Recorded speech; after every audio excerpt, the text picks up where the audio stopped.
me is the Bosphorus, the ancient waterway that historically separates east from west. 97% of Turkey is actually in Asia, only 3% is in Europe. But what if the whole country were to become a member state of the European Union? Well, that would extend the borders of what would then be known as Europe all the way to Iraq, Iran and Syria. The population of Turkey is currently at 75 million, but that is projected to rise by 9 million come 2023. That would make Turkey the EU's largest member state. Turkey could potentially be entitled to have the maximum number of seats in the European Parliament that a country can occupy, with 96 MEPs. The UK only gets 73.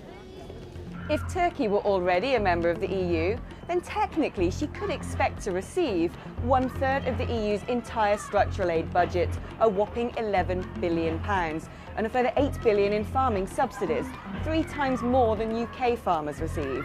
It would also mean that Turkey would be getting out as much as the UK taxpayer is paying in. With an average monthly salary in Turkey of just £429 compared to £2,200 in the UK, it's predicted as many as 15 million migrants could leave for Europe within the first 10 years of EU membership. In Turkey, it's actually a criminal offence to criticise the government that could land you with a jail sentence. Last year, 9 journalists were sent to prison in Turkey. On a list of press freedoms, Turkey ranks 149th out of 180 countries. It might explain why I felt more comfortable filming this back here in the UK. According to a United Nations report in 2011, women in Turkey are 10 times more likely to suffer physical violence than those in Europe.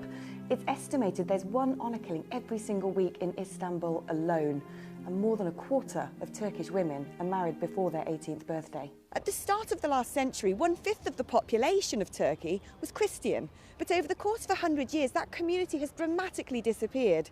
Today, only 0.2% of people in Turkey practice Christianity openly.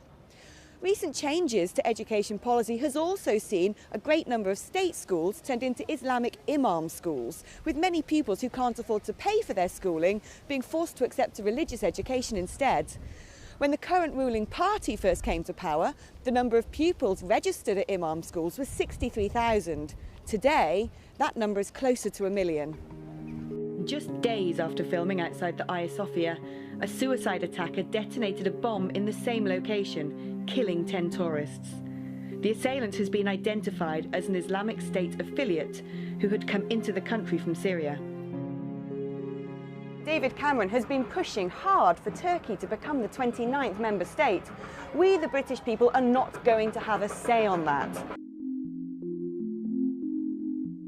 This is just one of the major risks to Britain coming down the tracks from the EU.